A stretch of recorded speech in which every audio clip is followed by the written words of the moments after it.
Hello, everyone, and thank you for joining. My name is Douglas Brown, CEO at haloconsulting, a certified minority-owned search firm based in Chicago that provides a variety of custom, scalable, talent-driven solutions for organizations in growth mode. Halo hosts virtual roundtable events like this one for HR and technology leaders on a variety of topics, and we hope you'll be interested in attending our future events. This event is being recorded, and today's event will be interactive between both the panelists and the audience. So if you have any questions, please don't hesitate to chime in and ask. We will be sharing a survey to get your feedback after the event, and we will have a recorded version of this event available on YouTube. For now, I would like to introduce our panelists and our moderator. So we are joined by Jared Fitzpatrick. Jared is the Senior Vice President of Diversity, Equity, and Inclusion for the Dallas Regional Chamber. Jared also serves as an advisor for Canaries, a Dallas-based data and analytics startup focused on DEI. Previously, Jared served as the Senior Culture and HR Strategy Advisor for the Federal Reserve Bank of Dallas. Prior to that, Jared worked as a management consultant with PwC and Huron Consulting Group, serving Fortune 100 clients. Jared's passion is to unlock the potential in people and create environments where everybody feels valued. Next, I'd like to introduce Denise Jenkins-Agurs. Denise is the Vice President of Diversity and Inclusion and Workforce Development for the Indigo Transit in Indianapolis, Indiana. She has been in her current role for 9 months after leaving the healthcare industry as a Director of Education for the Memorial Healthcare System in South Florida. She has spent over 25 years in healthcare, but decided to take a leap of faith into a new industry after being approached by Indigo for this opportunity. She was hired to build their diversity and inclusion and workforce development division, a new transit agency department. Her entire career has been built around career coaching, teammate educational programming, academic development, and career success for all that she meets. Denise has relocated from 4 different states in her career journey and hopes to call Indianapolis home. The last panelist I'd like to introduce is Amber Burton Alfred. Amber has a 20-year background in the law, government affairs, grassroots advocacy, and community relations. Amber currently serves as the Director of Governmental Affairs and Advocacy for the Houston Association of Realtors.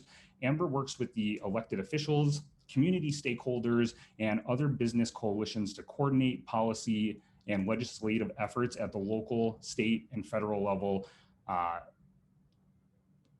to advocate for the real estate industry and homeowners. Amber received her JD from South Texas College of Law in Houston. After law school, Amber worked with several large law firms and then started a political and business consultancy where she successfully managed numerous political and issue campaigns. Prior to law school, she obtained a Bachelor's of Arts degree in political science from Texas State University. She is happily married and the mother of 4 amazing children, ranging from ages 8 to 22. And then lastly, moderating this event is Briana Joyner. Briana is a dynamic leader and currently serves as the Chief Inclusion Officer and Director of Human Resources, Volunteers, and Interns at the Minnesota Historical Society. Briana has been at the Minnesota Historical Society since 2016 and has utilized a blended methodology to transform diversity, equity, and inclusion at this 173-year-old nonprofit institution. She has previously held people management roles at Fortune 500 companies based in the Twin Cities, Target Corporation, C.H. Robinson, federal and privately held companies throughout the Twin Cities. She holds an MBA in organizational development from the University of St. Thomas, Opus College of Business, and 2 Bachelor of Science degrees from St. Cloud University and Herberger College of Business in International Business and Marketing. With 10 plus years of DEI and HR experience, Briana is a trusted advisor and dialogue facilitator who has championed shared leadership structure, led change-oriented teams, embedded DE&I cross-institutionally and throughout the entire employee lifecycle. Briana continues to cultivate a beloved community. As Dr. Martin Luther King Jr. stated, by leading a qualitative change in our souls as well as a quantitative change in our lives. Briana, I will hand it over to you to get started. Wonderful. Thank you so much for having us today on this Friday. So we have some wonderful questions and some excellent perspectives from these amazing individuals. So I'm going to start first with Amber. Amber, my very first question for you is, was there any specific training or development that stands out as making a significant impact on your career growth? Yeah, most definitely, Briana. Thank you for putting me on the spot. But I thought you were going to order the list. But no, for me, after going to undergrad and majoring in political science, I quickly realized I needed to get some more education, some more names behind initials behind my name. So I went to law school, and just the training I received in advocacy and how to get my point across, how to navigate different perspectives to come to one common goal. That's what helped me. So I haven't done any like specific training or certifications, but getting my law degree, I think really has helped me get into doors and at tables that I normally wouldn't have been able to get at. Wonderful. Thank you, Denise. What do you think? How has that helped you? Good afternoon, everyone. Well, you know, I'm all about education, and I have an undergrad in health administration, and I have my master's in education. In the midst of that, I found my niche. I didn't find it, I believe it found me. And I always laugh and say my mouth is my money maker. And so I have developed the skill of learning and development everywhere I went. I was able to develop new skills to make me a polished facilitator, as well as developing learning curriculum and program development. Everything was a step up for me, and I learned from some great leaders. So going back to school, receiving my master's was great, but then I was very intentional when I figured out my niche, and I developed that muscle to put me in the position that I'm in today. Wonderful. Jerry, can you share your perspective on this for us as well? I'd love to hear from you. Yeah, Briana, thank you. And thank you all for being here today. Really pleased and honored to see such a great group of people. So education is a core value for me. Just to share a little bit about my story, my grandmothers on both sides were teachers, and they passed on that value of education to my parents, who not only went on to get their college degree, but their master's degrees. So it really wasn't a question of if I was going to go on and get a specific training and education, but when and where I was going to go. But from the time I can remember being a small child, you know, A's were seen as good and B's were basically failing. And so I went on and got my bachelor's degree from the University of Houston. After that, went on to get my graduate degree from the University of Alabama at Birmingham. Also did healthcare administration, and got an MBA as a dual degree program. And every year I try to find some certification or some course that I can take to continue to help me grow and learn. And so I think it really does make a difference when you have that growth mindset and you're always looking for an opportunity to continue to build upon your knowledge base, because even if you're a subject matter expert in a particular area, things are changing all the time. In this last year, so much has changed that even if you knew everything about diversity and inclusion or HR, a lot of that stuff went out the window because the workplace just completely got turned on its head. So I think it's incredibly important to always be looking for different opportunities to continue to grow and build. Thank you so much for sharing that perspective. I want to open this up to the group of individuals who have also taken some time this afternoon with us here today. Does anyone have any questions or some thoughts that any of you would like to share? You can do that either in the chat function there, or you can unmute yourself as well. Any questions?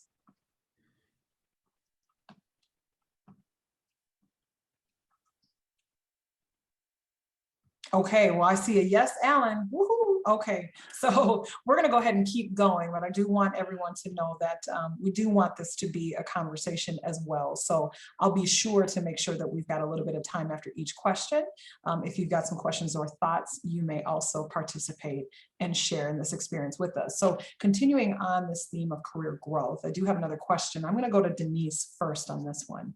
And that is, looking back on your career growth, was it more of a ladder or a spider web? And what do you see in today's professional environment as it related to career development and the ability to progress? Well, for me, because my career, I spent over 25 years in healthcare, it was always that ladder. So in my career in Columbus, Ohio, I worked at the pediatric hospital, Nationwide Children's Hospital, as a coordinator. Okay, organizational development coordinator, where I was responsible for onboarding, orientation, career development, education, coaching, that type of thing. But I got to a point where it was obvious there was no other room for me. And I am a risk taker.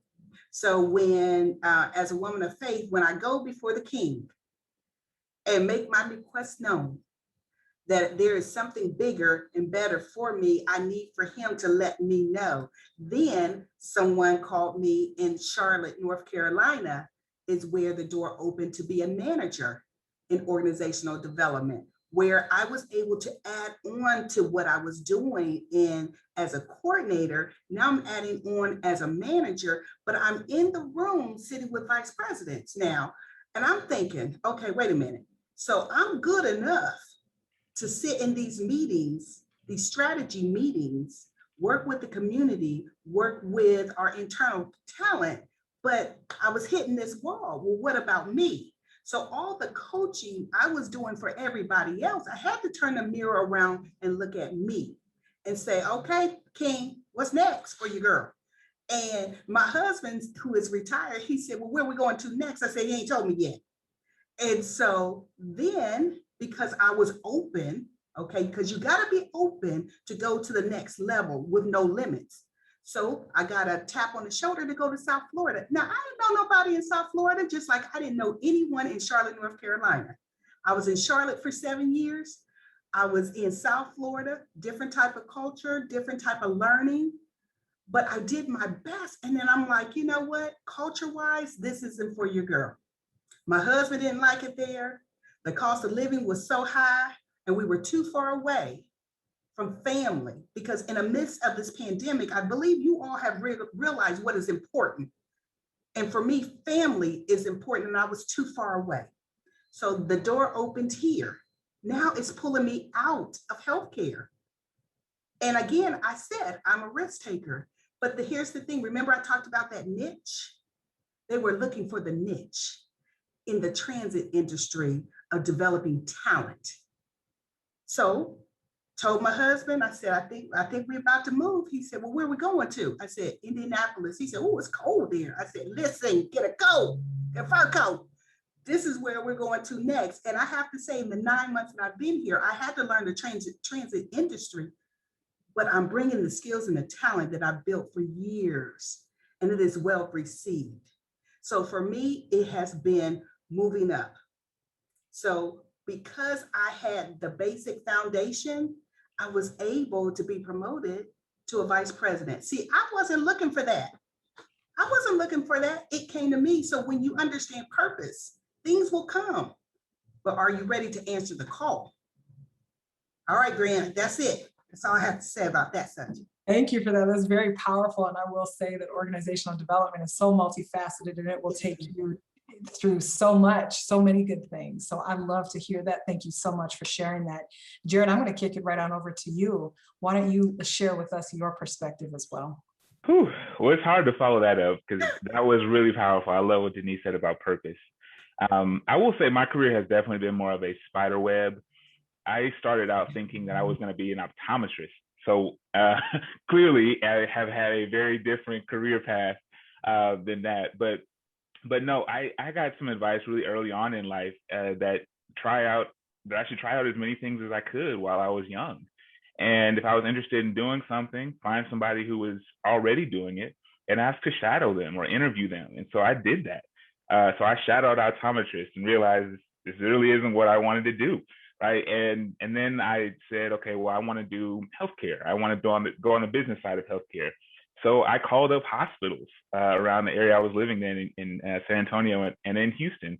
And I said, hey, can I talk to your CEO or some of your senior leadership team? And they said yes, right? Nobody told me no. So I went and interviewed them, figured out what they did, saw the things about it that I liked, and said, okay, that's what I'm going to do, and went down that career path. Now, I told, or Doug mentioned this during the intro, I worked in consulting at PwC. And so a lot of what I did there was for healthcare organizations, but in organizational transformation, and doing a lot of work around leadership, growth, and development. And I loved what I was doing, but I always felt that pull of being in the room where typically I was the only person of color, I was the youngest person, and recognizing that there was an issue with that. And I was on the sidelines and I wanted to get in the game. I wanted to be an upstander versus a bystander. And so that was really what pulled me into doing diversity and inclusion work, was just recognizing that I had an opportunity and I had been given so many gifts. And just the fact that, like I mentioned earlier, I had parents who helped me get into college. Right? That's something that I took for granted, but a lot of people didn't have that. And so I took that foundation that I had and said, let me see what I can do. And then to Denise's point about purpose, once I articulated that and started being very vocal about what my purpose was, doors opened that I never would have thought would have opened. But it definitely was not a straight line. This is the abridged version. There's a lot more to this story because there were some other twists and turns that happened. But I will say that I think what really helped was me identifying somebody who was already where I wanted to be, and I still do that now, and just being really close to them. I mean, I stick to them and try to figure out what did they do, what would they have done differently, and help. And they help me to identify, who are some people that I should connect with, and some opportunities that I might not even see. So anyway, that's what I'll share there. Jared, thank you for that perspective. I love the bold approach that you've taken to get to know others and to learn the things that you wished, for yourself. I think that's contagious. Your confidence is something that is certainly teachable to many of those who may come after you and are seeking, for themselves to be able to do very similar things. So thank you so much for sharing that experience. Amber, I'm going to turn it over to you. What do you also have to say about this as well? Thanks, Briana. Really kind of a combination of what Denise and Jared both said. I'm definitely a person who is gonna want to know someone who's in that space already and kind of learn from them rather than just trying to do it myself. But I would say my path has been kind of a crazy ladder covered in spider webs on top of a boulder. Like there's really no, it's been all over the place at times. I am a person, in high school who wrote out like, I'm going to do this by the time I'm 30 and when I'm 40. And I've done those things, but it hasn't been the traditional path always. Being in politics and government affairs, it's all about relationships. And in the Houston area, it's very diverse, but politics is still very white. So I don't fit the bill of what a lobbyist or government. I'm not one of the few Black government affairs directors in my industry in the nation. I think I'm one of 6 out of 1 million realtor, 600 organizations, 1 million realtor members. I'm one of 6 government affairs directors. We have a Black mayor in Houston. We have a Latina county judge. However, today in Texas, I know you probably have seen on the national news, we have the highest number of voter suppression bills because they're directed at our Black and Latina leadership in Harris County. So that's one thing. If you see me hop off, I might have to take some calls from our state reps. But said that to say, I've had to really get to know people that necessarily I don't agree with or we don't look alike, but I had to get to know them and build those bonds or relationships. And kind of like Denise said, as a consultant, my job was to advise people on how to win their campaigns and how to win elections. And at one point I had to say, Amber, what are you going to do to win for yourself? You know? So I was doing Democratic consulting work. And I knew that I wanted to use my law degree and do more broad things. I don't want to be pigeonholed because I'm a young Black woman. I got to work with all the Black people in Houston. And I'm not from Houston. I'm from West Texas. So I'm different. I'm a different type of Black person than, you know, someone that grew up in Third Ward or something. They don't, you know, and white people don't always understand that just because we share the same skin color doesn't mean we all monotonous and that we, you know, have all the same beliefs. So I've had to work hard to be accepted into Houston by my own people at times and by the white people. I'm always kind of stuck in the middle. So that's why I say I'm kind of a spider web and career ladder. I have my set goals and I've achieved those, but I've had to go all over the place to get back to where I want to be. But I always make sure I get back to where I want to be. And I would say that what Jared said is just get involved with somebody in the industry that you're interested in, because I just texted my daughter who's graduating with a corporate communications degree from Baylor because she's interested in diversity and inclusion. So I sent her a screenshot. I said, look at these people I'm on this panel with. You need to look these people up. Because I don't know a lot about diversity and inclusion. It's a big part of what we do at the Houston Association of Realtors. But I have to deal with everything from real estate issues, homeowners association, diversity inclusion issues, licensing issues. I cover everything. So it's just a piece of what I do, but I'm definitely interested in it. So when Douglas reached out to me, I was like, yeah, I want to be on this panel because I also want to get to know more people in the diversity and inclusion space. So that really never stops. Even though I feel like I'm where I want to be in my career, I still need to be constantly networking, connecting with other people in other industries to keep broadening that spider web as I move up my career ladder. So. Oh, that's wonderful, Amber. Thank you so much for that as well. And you know what? Thanks for what you do. We're going to need more people just like you that have the knowledge, the skills, and the abilities to do what you do in government. Our people need it. We need to continue building in that. So thank you very much for being here. Now, there's this concept of a spider web, and I know that was certainly a phrase that I thought, ooh, yes, let's talk about it. And I can completely identify with that. Does anyone here have any questions or thoughts, about the spider web? Have any of you experienced that yourselves? Any questions? Well, this is Lisa, and so it's good to meet you all. I lead diversity and inclusion for Illumina, and so this is probably my third turn at the roller coaster, if you will, of diversity and inclusion, because I've led it at two other organizations. So this has been a part of my work and portfolio for a long time. I'm a career HR leader, executive. And so this is very much a part of what I do. And I'm not sure who said it, but George Floyd did absolutely change how we get to practice this. And so that's been a lovely thing.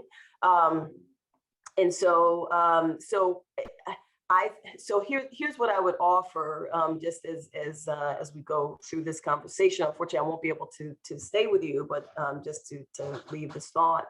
I think the challenge that shows up for minorities in particular is that we have less opportunity and less practice around reaching out for the relationships that allow for the spider web.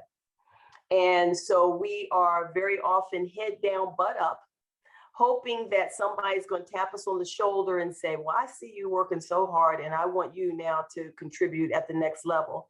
Those taps never come. And we are then frustrated, burnout, disillusioned, sad, because we did all of the right things. We checked, quote unquote, the boxes by getting advanced degrees and, doing the things that we think qualify you.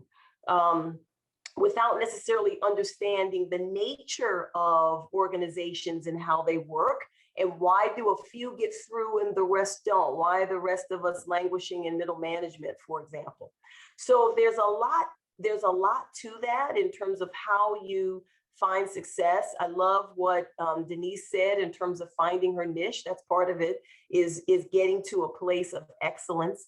Because usually, you know, when your mother told you you had to be better than everybody else, head and shoulders better than everybody else, really what she was speaking to is when the excellence supersedes, when it shows up in such a way that is, one, undeniable, and two, the parties that are deciding want to win, they're likely to choose the excellence, right? But if it's close, you know what I mean? And you may even be on, if it's not big enough, then very often we find ourselves on the losing end of that stick. Well, it was close, it was so close, it was so great, but you know, but someone was so and so was better, whatever it is. So I think those are some of the nuances that I have seen in the course of a career, that we don't understand how organizations work. We don't reach out and build relationships. We don't engage in conversations like this where people are sharing what they know and what they've learned and how it works, and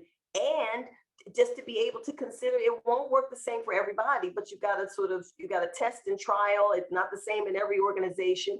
That it does matter who you work for. You could work for a great company, but if you got a bad manager, you know, then so being really intentional and strategic about those things, as you all have discussed, I think is just important part of the conversation. Whether you go lateral or I mean not lateral, but whether you go spider web or vertical, you know, figuring out when it's strategic to go lateral.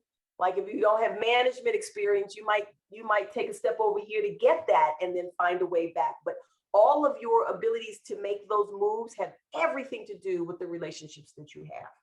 So that's my offer for the day. I hope it's been helpful, and it's good to see all of you.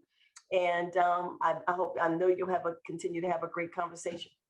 Thank you so much, Lisa, for your insight. That was wonderful. Thank you so much. And I'm sure our panelists will have maybe a response to that. I do want to make sure, I think Kevin has raised a question here. So Kevin, do you want to ask your question, please?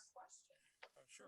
Thank you, Briana. You're welcome. You know, this to me is a really great question, because, you know, I'm sort of new to the DE&I space as a dedicated function. You know, I spent about 25 years in operation director type roles, group operation manager roles, where diversity, equity, and inclusion was a component of the lens that I looked at my world. You know, as far as, you know, so I have a very operational sort of a view of diversity, equity, inclusion, and it's always tied to the outcomes. You know, why do you want to have the best idea? You want to have the most diverse team.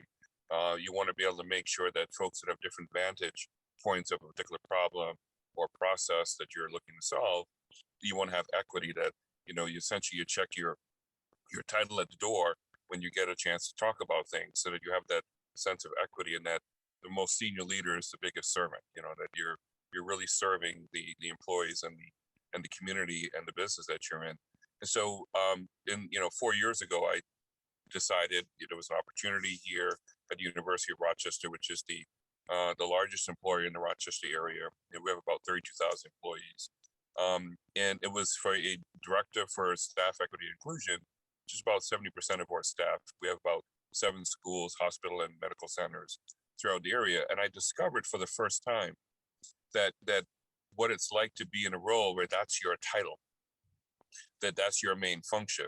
Whereas I've been used to prior to that, where it was just the way we did business. You know, when we're hiring, you know, making sure we have an inclusive team, and we've checked our bias at the door. And so I had a very sort of utopian view of diversity, equity, and inclusion. And what I discovered is that in our institution, we're a pretty old institution, been around a long time, that because that was inherent throughout how we led as an organization, that essentially concentrated into this role. I discovered pretty quickly what I think most people in the D&I space have known for years, is that you don't generally have enough resources, budget, or the support. You know, so it's essentially, you know, an organization wants to do something, but they've tried to sort of make it an actual function within itself, not realizing that although it is a function, ultimately it has to be embedded within every leader, from first level, mid-level, all the way up. And so understanding what diversity and inclusion is means for all those different levels is unbelievably important in how it's going to promulgate itself throughout an organization.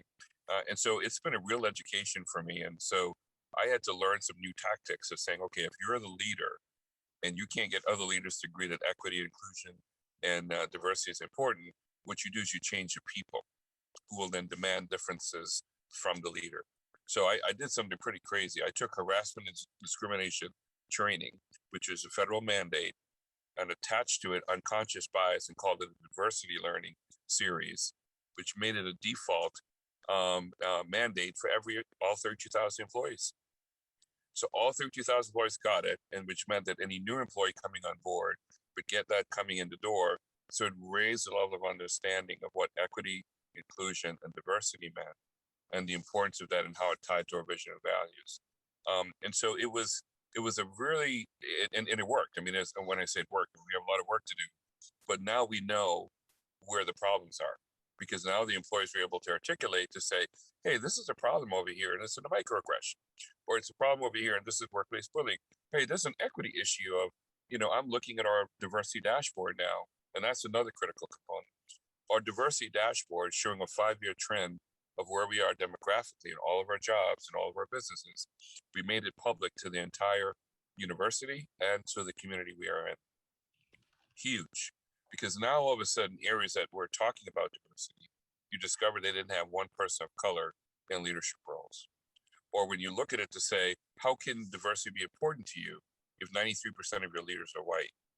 If 3% of your leaders are African American and 1.5 Hispanic, when we're in a community where 41% are people of color. So it changed the dynamic of the discussion. And I mention this because I believe that in order for, particularly now, because what happened last year, it was a wake-up call to say, when we talk about Black Lives Matter, it's a pretty basic need. Don't kill me, right? What I take it to the next level to say Black minds matter.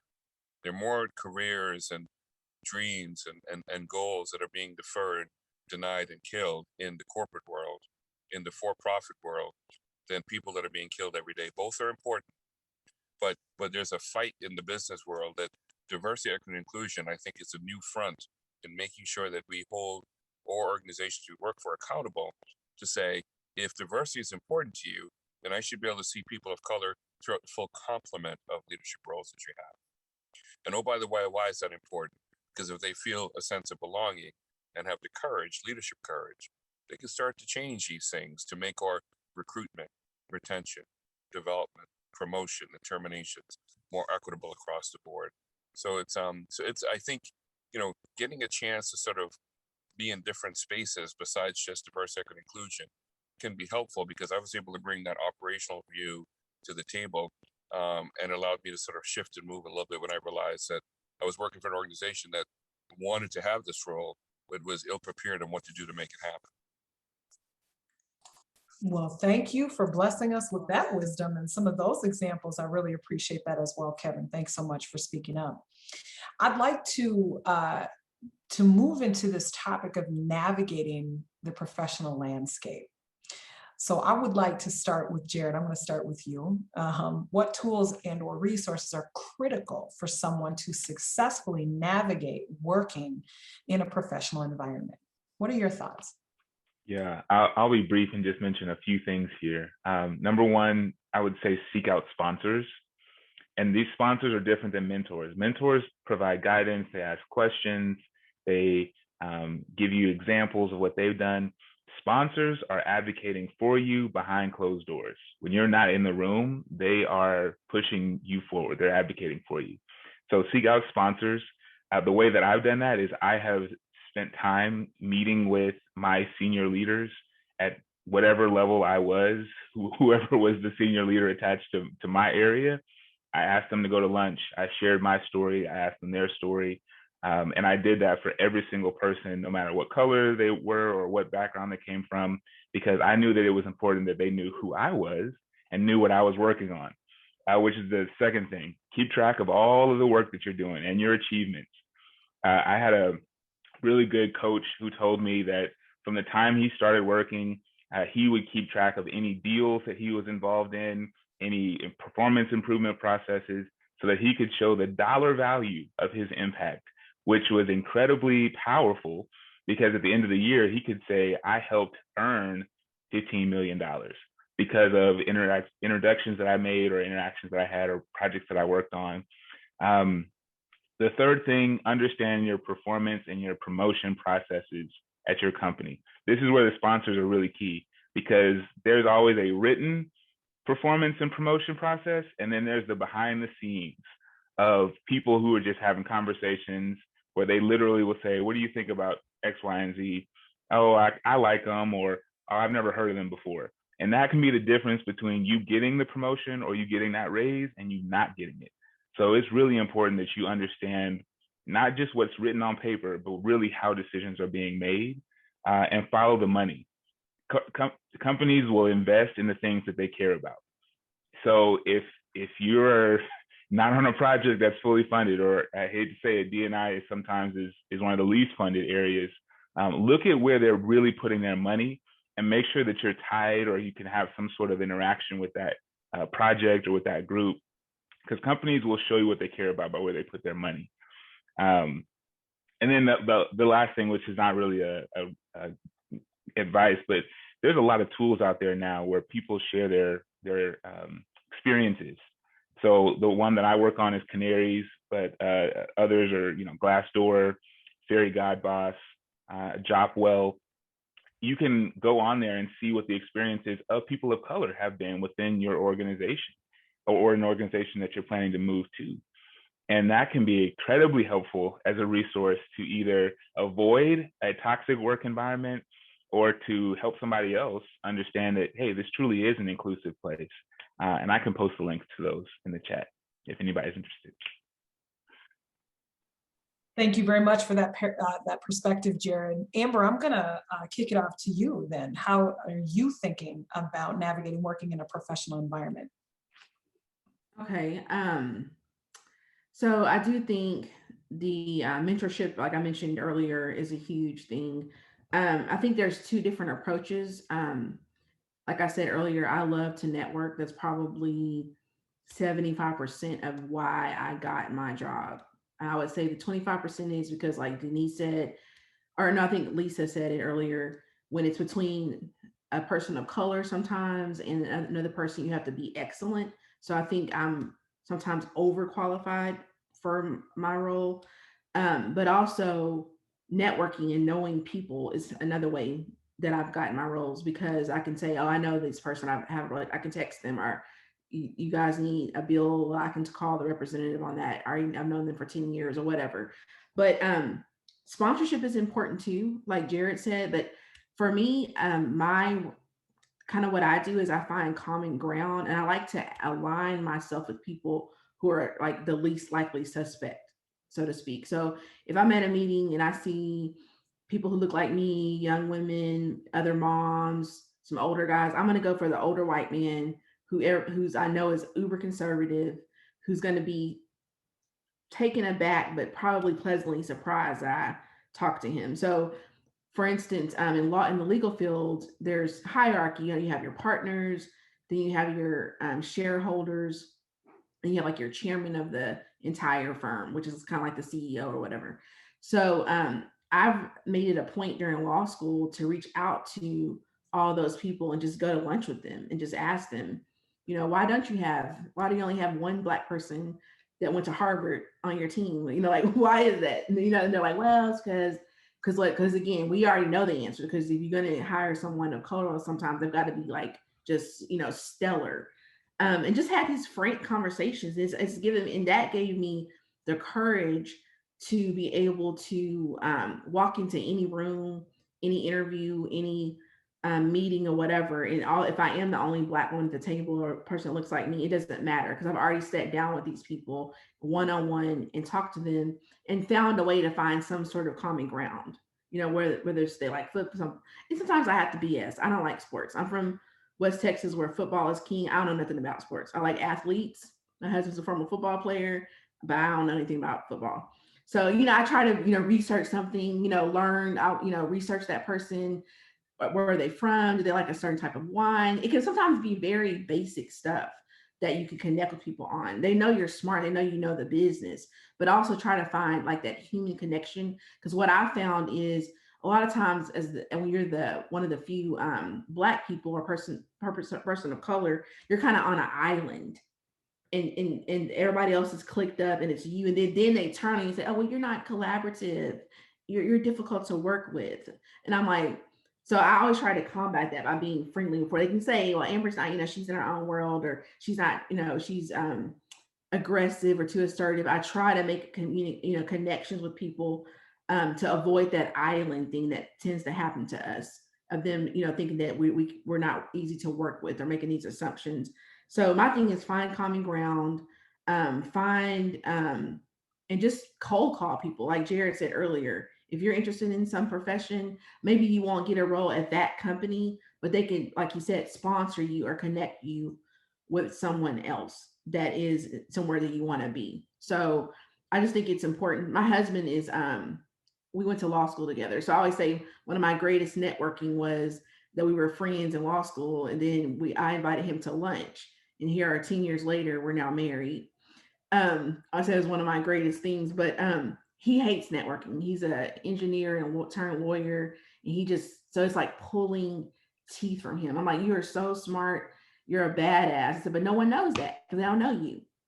So I'm like, you got to get out there. So he'll text me, what do you think about this? I said, I've hit people. I met Doug on LinkedIn. Like, I've never met Doug in person, or Briana or Jared or Denise, but here we are connecting and sharing these, our stories and our perspectives in this space on Zoom. And I feel like I know you all. So I think 2020, if it hadn't taught us anything, it's taught us that you can make a connection with someone and exchange collateral and important information and connections without even seeing them in person. So Amber, thank you so much for sharing your perspective. And so Denise, I'm coming for you. I'm coming right to you. Ready? All yes, right. And I want to share that there was one additional question, but I feel like you'll definitely get into this anyways with your response for this. But there is a question that says, one of our individuals is curious on the approach to ensuring that you're growing and preparing for the next level. So I'm going to challenge you to kind of look at that. All right. Fold. So about moving to the next level, first of all, it's all about networking. I think we all have said it. You cannot be afraid to reach out to someone that you don't know. If you go on LinkedIn and you see something that you like about that person, most often people don't mind talking about themselves. So you cannot be fearful about approaching people that you don't know. That's the first thing. Second of all, you have to be prepared for your own career journey. The company don't owe you anything. You have to develop who you are as a young professional or professional, period. I'm over the age of 50-something, but I make sure that I am always prepared. Have a little elevator speech. Tell me something about yourself. You all should be able to answer those questions without stumbling over your words. You need to be the champion of your own career. And what does that mean? That means developing, again, that muscle, that area that you're like, oh, I need to learn a little more. Then what about audiobooks? There's so many books out there that you can listen in the morning while getting dressed. There is no excuse whatsoever. So in that career journey, what do you really want to do? Sometimes you just need to sit in a quiet place and say, what do I do well? What do I enjoy that if I never got paid a dime to do, I would do it? I'm here to tell you that lines up with purpose. See, when you understand your purpose, what you have been called to do, those are those things that are easy for you to do. And it lines up with what you're passionate about. You can read about it, you'll write about it, you'll watch it on TV. If you understand purpose and passion, marry those two together, you'll never work another day in your life because this is what you've been called to do. But you have to figure it out. Mom and daddy told you go to school, get a degree. And then you later realize that is not what you were passionate about. You did because somebody else told you to do. Sometimes you have to make a U-turn in life and get on track to what you want to do. Now, some of you all are thinking, well, I don't have the money. How am I going to get there? The thing is that you just have to have enough faith to believe it will happen.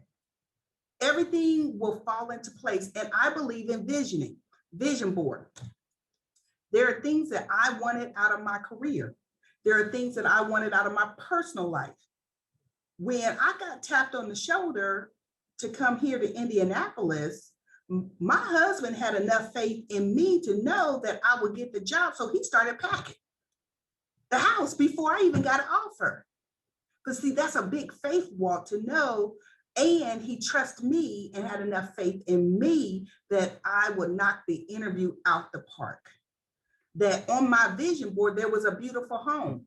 I didn't know how we were going to do it, but I did know one thing: you better have good credit when it is time to move to the next level of the things that you desire. So you had to see the homes. You got to walk through a home. You got to, if you wanted a new car, you got to go see it and smell it. You don't know how you're going to do it, but you need to have enough faith to believe that you put it out there in the atmosphere. Be careful of the words that come out your mouth. If you continue to sow seeds of negativity, that's what you're going to get back. But you need to continue to speak positivity. That means taking Post-it notes and putting them on your bathroom window. So that's the first thing you see in the morning and the last thing that you see at night. You don't know how you're going to do it, but you need to begin to tell yourself, I'm going to make it. This is going to happen for me. People will say, well, it's not for them to figure it out. And sometimes you need to keep your pearls close to you. You can't tell everybody the direction that you're going. They just need to see that you're going. All right.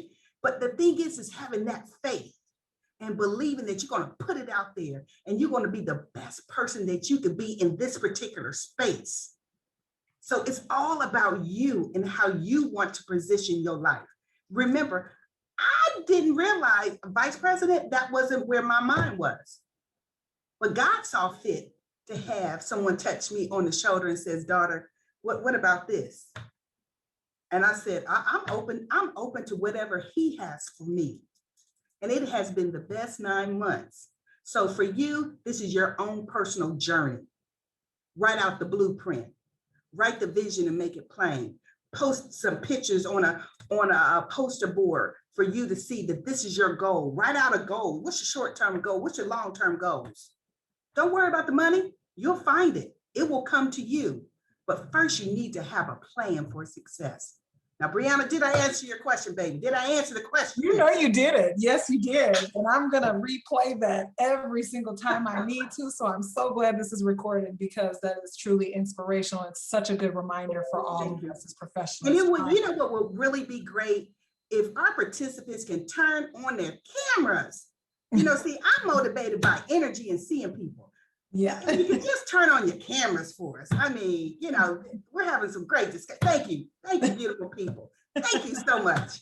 I greatly appreciate that. Thank you. Look at that. Love it. Douglas, this is your meeting. I know it is, but I'm just curious. I'm nosy like that. I just need to see some beautiful people. No worries at all. I love it. I love it. There is a question, and this one is not, it's not on the questions that we've certainly prepared, but it is in the chat. And I want to open this up to our panelists. So I'm not going to go in any kind of an order, but here's the question.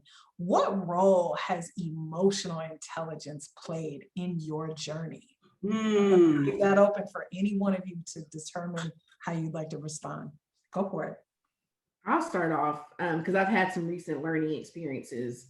And I actually did go through DISC training. I said that I didn't like trainings like that, but I did it because I had to. I also, about a year ago, I guess in 2019, started going to a Black therapist and really went because of some of the battles I had dealing with my colleagues and just being tired, just sick and tired as a Black woman, like, oh my God, you know, I got to just fight these battles. So I said, you know, I need to go talk to somebody about this because I know my husband's tired of hearing about it and I don't want to go off on somebody at the office. So I'm a big proponent of professional development and help, self-care. But I did a DISC assessment and I did it strategically because our CEO asked everybody at the office to do it. And some people were, some people weren't. And I jumped out and had my team do it. And it helped me because I'm very direct. I'm silly, I'm goofy, I'm funny, and people sometimes are caught when I get into my work mode. People kind of be like, "Oh, I thought Amber was cool, but now she's like, let's do this." So when that assessment came out, I was like, "See, guys, I did the assessment. It says I'm a high D, high I. This is how God made me." And everybody laughed about it. So now it's like a joke that we all know each other, but it really helped to see like how we all kind of are different, but how we can work together. So emotional intelligence is really critical. And I've made some mistakes in my journey, I will admit. I'm a divorcee, so I probably made some mistakes in my first marriage, being too direct with my ex-husband. And at work, I made some mistakes of just being, not understanding how that people want you to treat them how they want to be treated. You don't treat people how you want to be treated. You got to treat them how they want to be treated. That's really the golden rule for your career. Not the Bible says treat others how you want to be treated, but you got to flip it at work. So just kind of knowing them and understand, like having situational awareness of, who I'm talking to, who's in the room, what's the issue. And I have to do this a lot because I work in an association. So we are member driven. We have 42,000 members, and I work with probably 10% of those people at different times.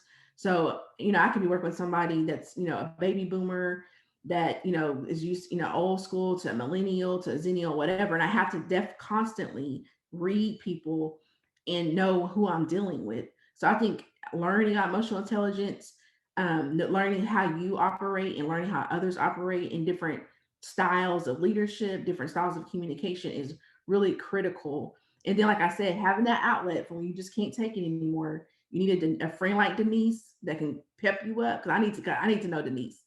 The pep talk, but then you also need some sort of like, whether it's therapist or pastor, whatever you choose, some kind of outlet just to replenish you, because it's tiresome to be a Black professional. I mean, real talk, it just is. It really is, because you cannot let your guard down. You have to constantly be reading everybody and checking yourself. Because y'all diversity people, I admire y'all, because I'm getting mad about diversity. I'm like, now that it's popular, I've been Black all my life, and I have all these white people trying to tell me and try to, Amber, I'm sorry about this. I didn't know. I'm like, I've been knowing this. I just don't say nothing, y'all. Because I'm Black every day, all day. So I get really frustrated sometimes. So kudos to you guys who work in that space all the time. I don't know how y'all do it. But this has been, I've cried many times my therapist, because it's frustrating to see our struggle commoditized and to see my white colleagues, almost competing over who's doing the best diversity outreach. And we did one for the AAPI community, and we did this. I'm like, these are people that are struggling and living this, and you guys are making it still some way to be competitive and still be superior in it as a white person. So I really had to really exercise emotional intelligence, and it's a constant learning process. So there's my answer. So Briana, for me, I am a servant leader. I believe the gifts and talent that I have don't belong to me. I believe that I'm supposed to give them to the world. And when I take my last breath, I want the king to say, well done, daughter. I had an incident, being a new leader to an organization, that I had 2 young white girls, and one came to me and said, you make people nervous. I said, I make you nervous? She says, yeah, you're pretty intimidating. Now, within the almost an hour that we have been together, I'm far from that. I will cut a fool and have a good time at work, because if we're gonna work together, we might as well have a good time. And for them to report to me, and I am a fair leader, and I believe in recognizing and rewarding. And if I know you worked on a project and you work for many hours, don't come in here tomorrow, stay home. Now, how many leaders you gonna know that will tell you to stay home after working way over your 80 hours? Some just say, I'll see you on Monday. But because I am a servant leader, I lead with my heart, because I appreciate the talent. I appreciate that person coming in to give me their best. But as a leader coming in, you will be tested. And being that I am a Black female and my direct reports were white young ladies, this is no lie. They both resigned the same week, a day apart from each other. So, but I said, that's okay. That's okay. I said, go out and be great. Go on, when's your last day? Because I need to get some folk up in here will pull up their sleeves and we're going to grind this thing out. We're going to build some excellent diversity programs. We're going to build some excellent workforce development programs. We are going to build some great teammate engagement programs. And I couldn't take it personal. But I did reach out to some folk that, you know, knew me very well. I said, I need for you all to let me know if I'm an ogre. I need to know if I'm not fair. I need to know if there is a communication issue. And they're like, you are probably one of the best leaders we've ever had. I said, I thought I was on point with my leadership. But then when you have the dynamics of age, because I'm much older, and giving out instructions, or if I see something that just doesn't look good, let me give you some feedback, not being open to receive feedback. And when I asked, well, we were on the same page, why did you do it that way? And I response, oh, my bad. Did she just say my bad? I believe she did. See, I knew we were gonna have a problem. We're gonna have a problem. See, Denise about to come out now.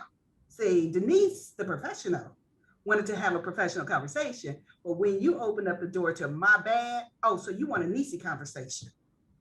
All right. So we as professional, we always have to stay posed. You know, we have to say professional, you know, yes, please and thank you. But to me, we always got to work harder. We always have to come in the door with a bunch of initials behind our names for whatever reason, and we see other people coming in and getting promoted beyond us without the experience or the credentials, period. But for me, I'm a servant leader and I'm going to continue to serve regardless of what's happening around me. Because I want to make sure I'm doing my best as a leader. I want to make sure I'm sewing into some young folk, you know, because I will kick you out the nest and say, go and be great.